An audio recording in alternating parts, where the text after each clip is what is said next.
kumulo at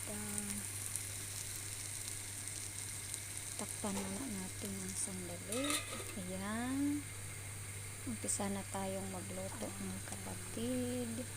Hintayin lang natin ng isda lang naman po parehas. Iba-iba ang luto.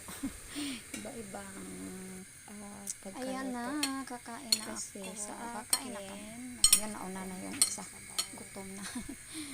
Ayan po ang aming ulam. Asawa simple ay lang, gusto pero ng masustansya. Siyempre yung importante na so, kahit simpleng luto, try natin basta anong mangyari. meron tayong benefits. So mamaya pakita ko po sa inyo ang resulta nito. Siyempre ang sustansya ating kailanganin. At lagi akong kumakain ng fish ngayon dahil kailangan sa umpisa na tayo. Mata ko talaga Umpisahan ko ng lutuin at yan ang ating kanin. Ayan, simple lang. ang aming talagang Kain talaga ako ngayon kasi Fais une photo, c'est pas une vidéo, c'est une photo. konti yan. Bawang at sibuyas. Yan ang ingredients niya. so, Kasi kakain siya ng yan yung aking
konti lang kasi dalawa lang kami.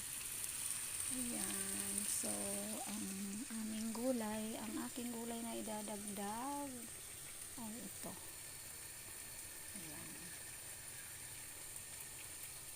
Itong pechay na ito ay ibang klaseng sorts ng pechay, so mas masustansya siya at yung ating okra.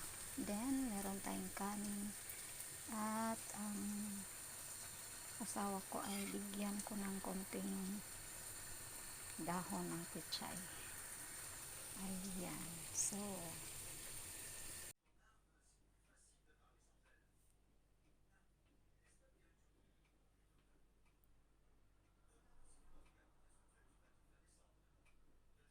yan yung akin.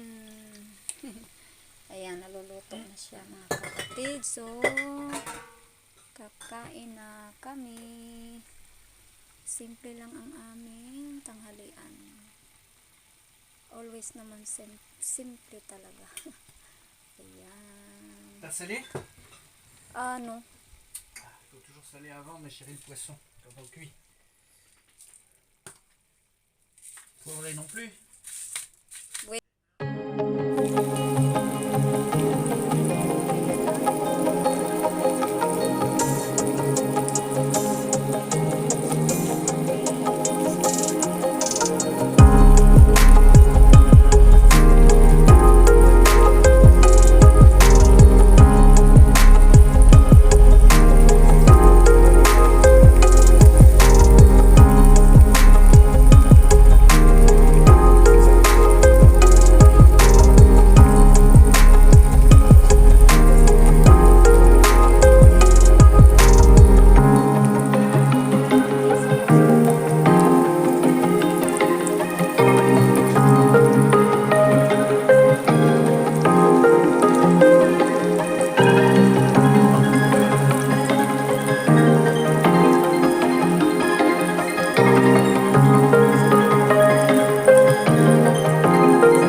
ng konting dahon ng pechay. Ayan. So,